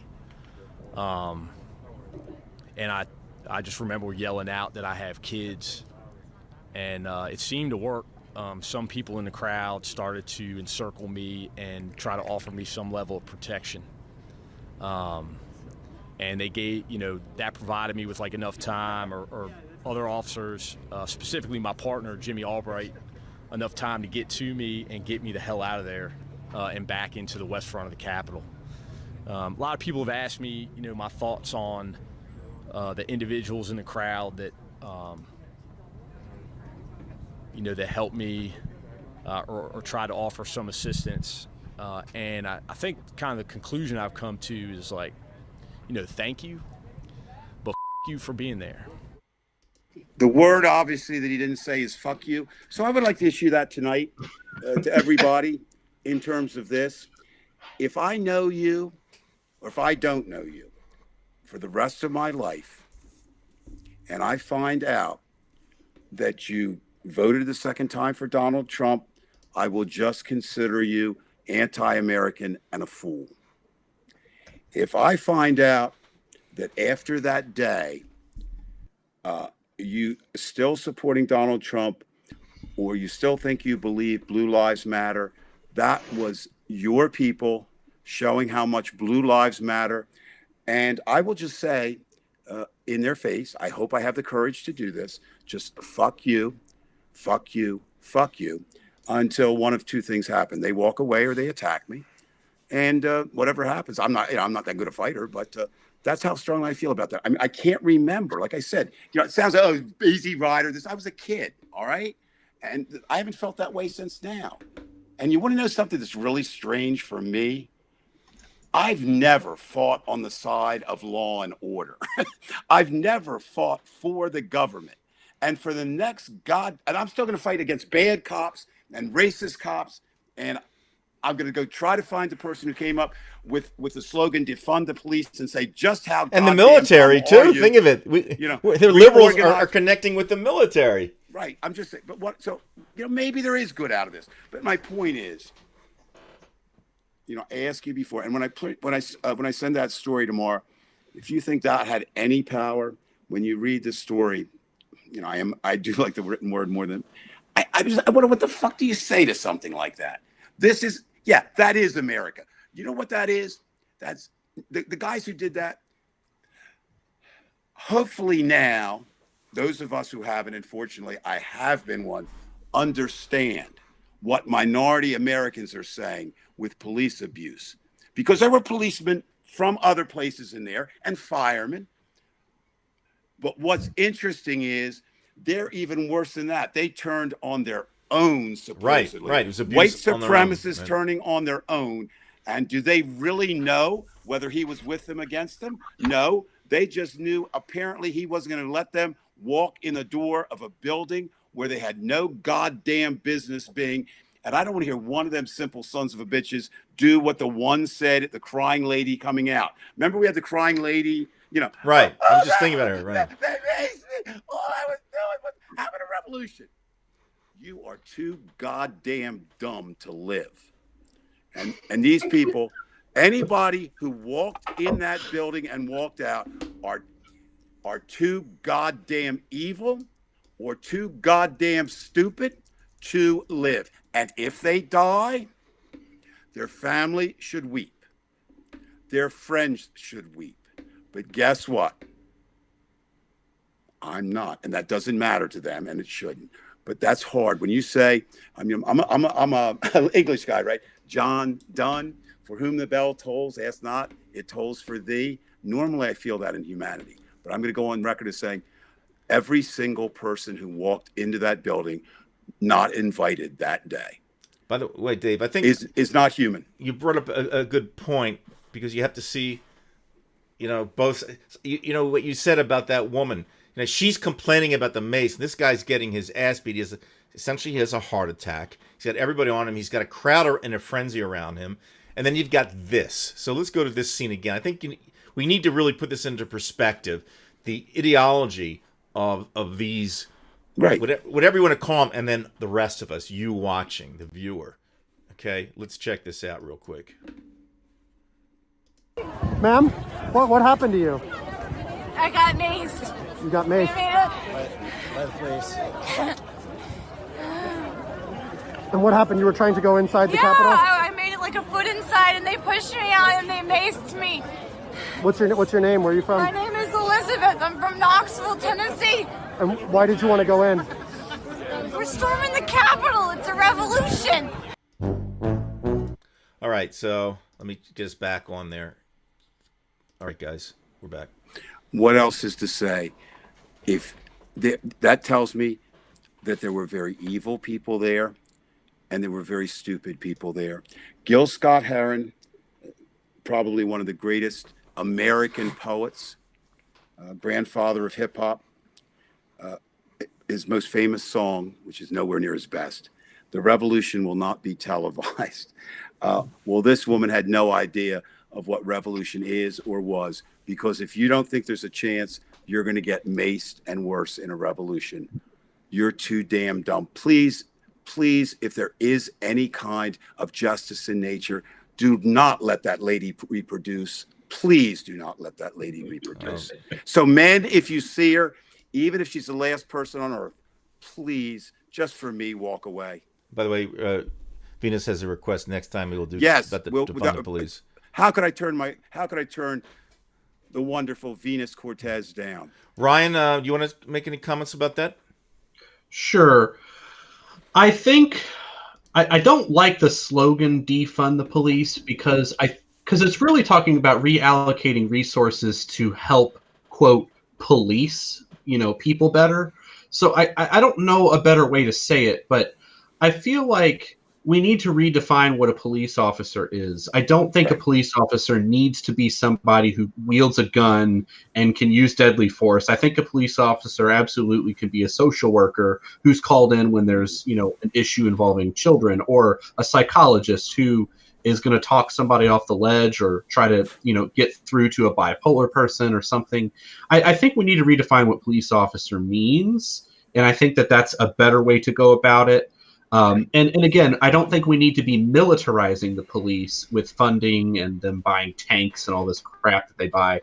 I think it would be better to take the resources they have and reallocate them in a way that serves the community, in a better way. So that's kind of my thoughts on that. And Venus, I can contact you because of what Ryan just said. There's really no reason to have the show, but we still should. We might not be able to do it next week because Ryan can't always make it, but we'll make sure that we do it when he's on, because what he just said is so important. I can do it next week. It's the week after that I definitely can't. So I'm okay for next week.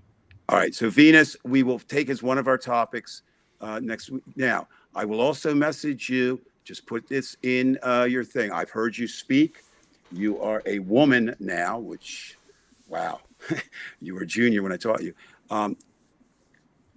I would like, and I'll protect you from Mr. Weinstein, and you don't have to worry about Ryan. If you'd like to come on just briefly for that segment, you're more than welcome. So I'll get a hold of you and we'll talk. Great, yeah. Ryan's already set us up for one of our topics for next week. Excellent. Yeah, we have some more comments. Yeah, get some comments. Okay. So Melissa said we need to stop giving former Afghanistan soldiers 15 extra points, and the police says obviously. Now, Melissa, you and I went round and round last night in a friendly way about Alabama. You've just redeemed yourself, and I was never after you. I did not know that, and you have saved the whole state of Alabama. So when I'm in charge, I'm going to keep them, because not only are you absolutely right, I didn't know that. I mean, I knew they got bonus points, but I didn't realize. Melissa, did he grow up on your block when you were a little kid or something? I mean, I'm missing all this. Oh, just move on. Get another quote up there. All right, another quote. Everybody, throw your quotes up, okay? To be or not to be. All right, Venus says thank you. We appreciate that, and this is why we do want everybody to understand this is supposed to be interactive, and we're trying as much as we can because this is the way it works. We're not trying to have egos here. We do like to speak and talk. That's obvious, but the real thing is we're trying to have a cathartic effect amongst. Are you serious? You're going to sit there and say you don't have an ego when Ronnie has to bow down to you, literally, when she comes Look, into the room? don't press your luck. I said none of us have an ego. I almost should have said two of us don't have an ego. So now you're picking on Ryan. It's all about me. No, I know. Damn it. And the only thing that's good in Kentucky is Kentucky Brown, the Louisville Derby, and bourbon. I do not like the Derby or bourbon. I did that just for you. I knew you didn't like the Derby. Thank you. That's why I did it. All right. A lot of laughter here today. Well, again, laughter is good. If not, we're going to cry. And there's a time for laughter and crying and fighting and not fighting and love. And I want to warn everybody out there, please, if you're going to put, we need to come together, would you, and I never say this, would you somehow warn me so I don't see it? We can't come together, not with those people. You're laughing out there, you Dave. You know what? It's a little bit too loud. I like Melissa. If you think I almost gave you with that little thing, just think if I didn't respect the hell out of you. And as I told you last night, you're more important than anybody sitting on that show because there's no show, there's no Divided We Stand without people like you. So you and she got us a lot of members too, and we appreciate. I know, in fact, I want to mention that to those of you who are watching. I mean, at any one time, we usually have around 20 some people watching. Right now, it's around 20 on this YouTube. On the other ones, there's a few here and there, and then of course people watch us afterwards. But please don't forget to subscribe to our YouTube channel, which is Divided We Stand. If you filter through YouTube, you put it in the search, type in channels filter, and then eventually you'll see our Divided We Stand. There's some other ones that are related to the Dixie Dregs with one of their albums. It's called Divided We Stand. It was a great song, one of them, but we're not involved with the Dixie Dregs aside from liking them. But subscribe to the channel, please, because we do put a lot of work into this. We don't ask for anything. We don't want anything. We just want you to interact with us because we believe this is about other. Right. But please subscribe and please share it so others will subscribe. Again, we're only looking for membership and camaraderie because we do feel so strongly about this. I would not have done this, and Dave wouldn't have done this in April if it hadn't been this important. Well, neither one of us did in April. We actually did it in May, but that's a minor point. Well, no, the actual I know. The Facebook started in April. You know, I've always had these feelings, and by the way, gentlemen, and by the way, for you at home, make sure you subscribe or become a member of our Facebook group, Divided We Stand, if you haven't done that. But it did come up. I forget which historian made the comment a couple days ago, and it kind of went along with what I've been saying all along, is that if you go back to 1993, he didn't say 1993, but he mentioned Newt Gingrich with what I said the contract with America. And, you know, Gingrich felt that Republicans were always losing the Congress. It was 40 years in a row, and they couldn't win the Congress. So they had to have a different way to go about it. So they demonized the other side. They didn't give in. And they had certain agendas they kept trying to push. And, of course, we know they gerrymandered and all that. But this goes to show you that they were, since then, they have been unwilling to do politicking as it normally happens in a democracy within the United States. They don't do it the normal way of, compromise. There was no compromise anymore. Are you going to seriously sit there and say the fact that Mitch McConnell has sitting on his desk from the previous Congress 493 bills passed from the House and didn't act on them? That's not politicking, and that's not right. Are you really going to say that, Brian? I love your sarcasm. But it shows you this tactic. Now, this is a problem for democracy in general, because now now everybody's in a frenzy. They're not only not giving in whatsoever, but they're created also monsters. yes, they've well, let's just say that they've created monsters, and now we have All the kinds of threat I think that- in our I think lives it's a good now thing. I because think it's a you good know thing. Ed down the street has to be controlled now, or I've got to sleep with one eye open wide, and I don't like that. Nobody likes that, and as much as I'm in a liberal state, I am in a very conservative area. I'm in the second congressional district of Jeff Van Trader. I mean, No, he's, no. Let's call him by his real name, Jefferson Van. Van Jefferson, yeah, well, Jefferson Davis, whatever you want to call him. No, his real name he's is like Jeff. Twitler because he's behind Twitler on everything, and this is a problem. I went through this with Ryan. I was saying, like, can you get these folks from Kentucky to just kind of change ways and vote Democrat? And here I am, and in my area, I can't get anybody to do anything because they're so crazy. I got rednecks everywhere, and Dave, you knew it. You go down to the bay, Really? rednecks. Now, see, Brian, I'm really surprised you said that. I've been a liberal most all my life. I think actually I toyed with conservatism when I was 3 for 2 months, but the rest, so I was there for a while.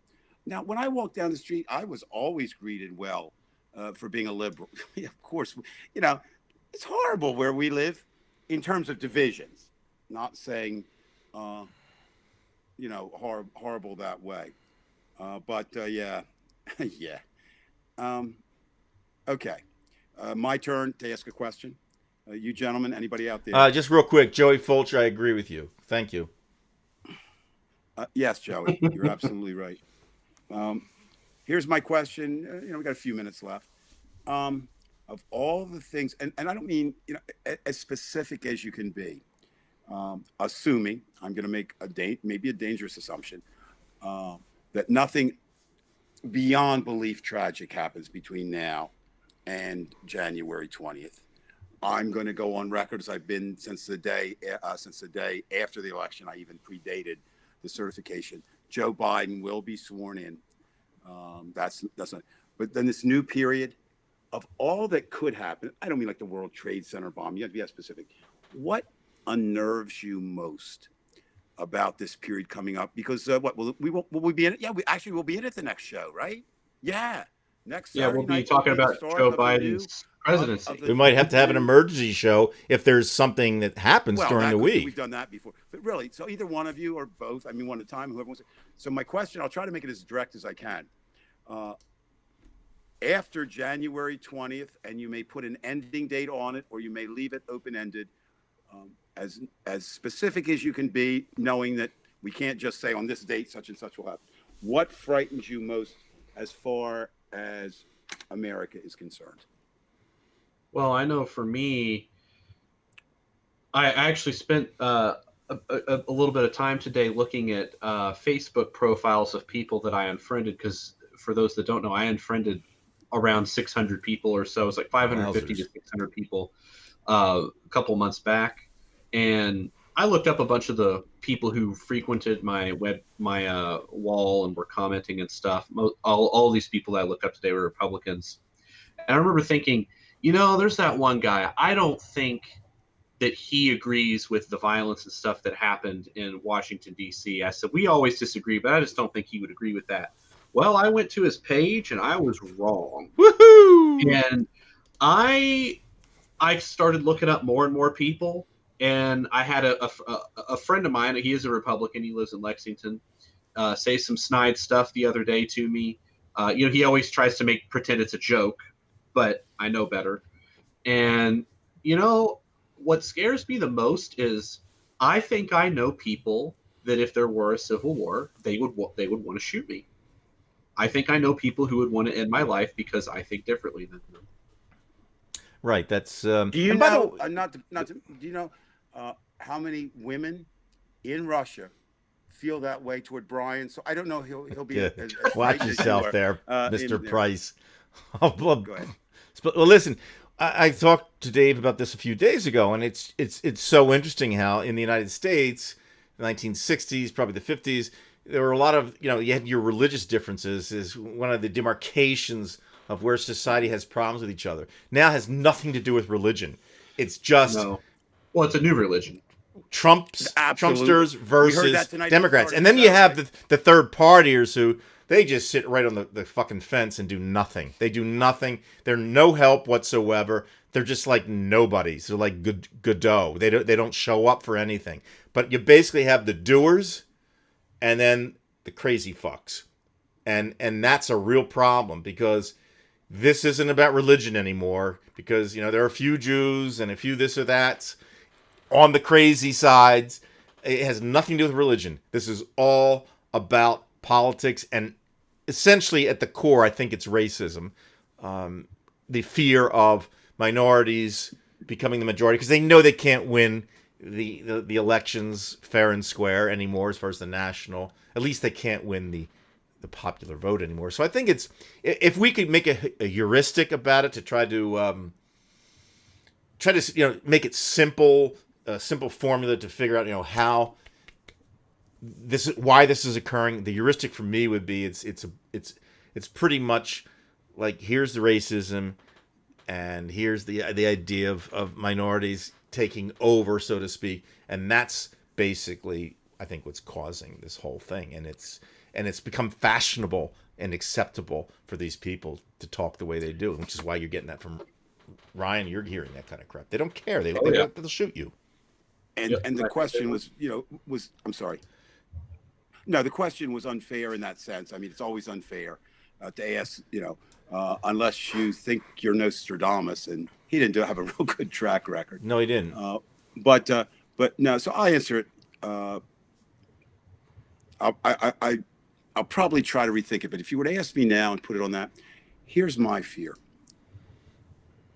Just like McConnell legislatively froze anything that could be done, my concern is these true believers, and they are indeed that Joe Biden and the Democrats are the devil. You're going to have these snipers and stuff. But I'm talking about just stop. They say, I'm not wearing a mask. I'm just not going to do it. I'm not doing anything he says to do. And everything comes up that way. And we know, I didn't think Donald Trump had a damn good idea the whole time. I'd love to say he did something. He did. I don't care. I'm going to feel differently about Joe Biden, but the enemy, them, are not. But they're going to, not the violence so much, although that's scary. I just think, and suddenly more and more people, and even the good people, the ones you referred to, I don't know if they're good or not, but the fence sitters have said, yeah, Joe Biden said he was going to have 100 million people inoculated. And, they don't realize that 100 million people said, I'm not getting inoculated. They're going to believe Joe. And all of a sudden, we turn around and we're back in some kind of race in 4 years where the new Trump, who could be the worse than Trump, and that is conceivable, is suddenly the front runner. Right. Due to the fact that the people are going to vote for him or her, could be a her, could be that crazy, I shouldn't say crazy. People, please watch I call her the green woman from Alabama, the QAnon. I posted today, and again, we're going hilarity and hard. Here's one together. She is her leading cause coming in, and it's her first bill. She's ready to go with it. It's to impeach Joe Biden today. Now, I don't know everything about politics, but I think you have to hold office before you can be impeached. Right. Now we can talk about, wait till, no, this is, or the thing that set Melissa off, and I apologize profusely, and I meant it. I was wrong. I went to an edge and said something about Alabama shouldn't be. I didn't say something like. I said, "Are you really sure you want Alabama in the Union?" Tubby Coach Tuberville down there, who actually said, "Now hold on." You know what? It's funny because I think you had a conversation about this with Melissa last night, right? About Alabama. Yeah, and we have a little piece of Dave's conversation. He just said this to Melissa, and then her response was, "Yes." Sorry, Melissa. I didn't want to. You know what, Brian? I will say this about that. You are very creative. Now, really, ladies and gentlemen, I was hoping that the person I look up to, who started this show, Brian, she told me I was right, would not do this. He would not misrepresent. That is a real woman. It is a real woman scared, screaming, and that is the girl that he asked to go to the junior prom Okay. with, and that was her When I was reaction. 40 years old, right? Yeah. Okay. All right. It's just Tuberville. His thing was, think about this. We have a senator for 6 years who said, "Now wait a minute. Well, slow down here. I don't think Biden should take over as president until we get this coronavirus thing under control." Really? So, and when tangential to that, but related, I think we're going to be amazed at the number of congressmen We're involved. who are involved. Yeah. I'm going to Listen, say this. Okay. I'm going to say this. This is going to be your part. This is going to be your parting one because Ryan, I know, has to go. This is a certain it. time tonight. I'm going to make one prediction on that. All right, we're going to hold you I'm to not it. saying Democrats are better Republicans on every issue. I think they are, but I'm not going to say that. I don't think if there were a heaven, only Democrats would be going to heaven and Republicans would be going to hell. But I think everybody named Trump would be in hell. What I will say is I will be beyond shocked if any Democrat is named in any probe about doing anything to allow the X number of people who I believe attacked America and therefore, if found guilty, deserve to be executed, was involved in that. All right. So, yeah, if I want to be Democrat, no. Okay, Dave, thank you for your commentary tonight. Appreciate it. And we're going to move on to Ryan, and that'll be it, folks, after this. Ryan. Well, am I answering a specific question? You or is can this answer a just question. comment? You can make a comment. You can smile. You can do Okay. anything you want. Well, what I'm going to say is, just so that everybody knows, the fact that we have 3 black shirts on was a coincidence. Now, Ryan, you're covering for him. You know Now you just got Ryan- him to speak. Ryan, now I'm upset with you. You got him to talk again. No, I have to speak. God damn it. I stand. Why did you give him the... Now he's got to go through the whole thing again. No. Jesus Listen to Christ.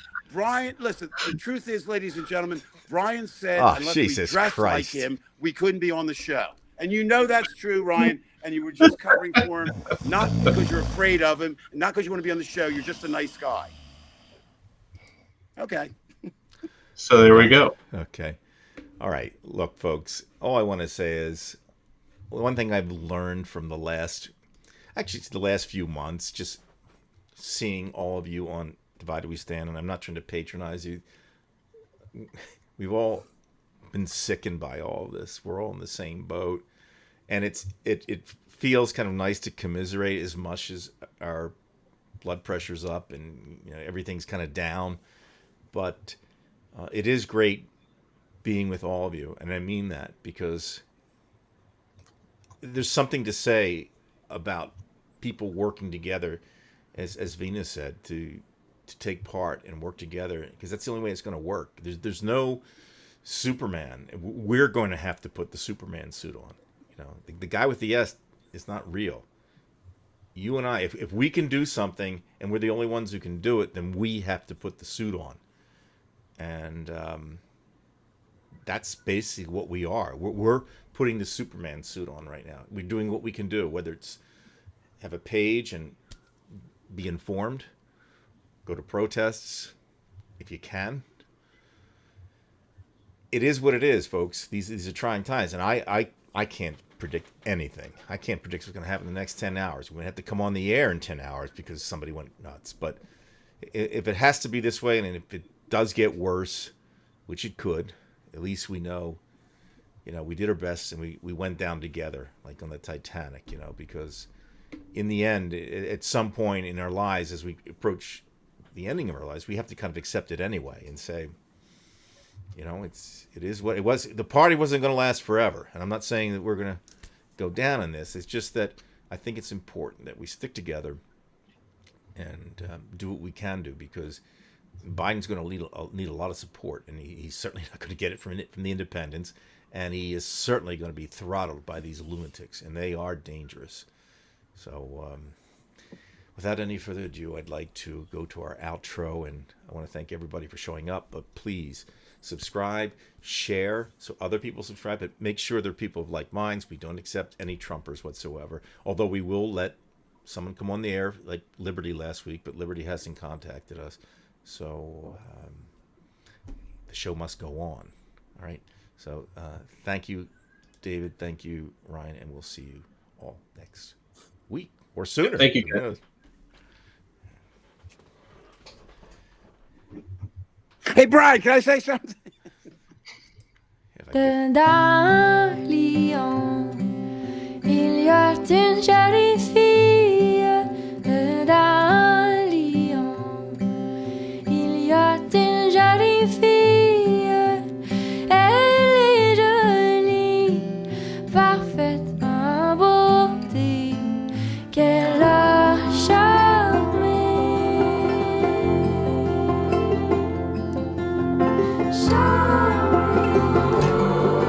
Elle a charmé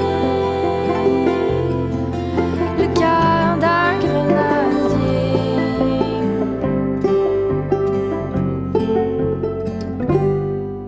Bon grenadier, amène-moi dans ta chambre. Bon grenadier, amène-moi dans ta chambre. Oui, dans ma chambre, je t'emmènerai et je te donnerai.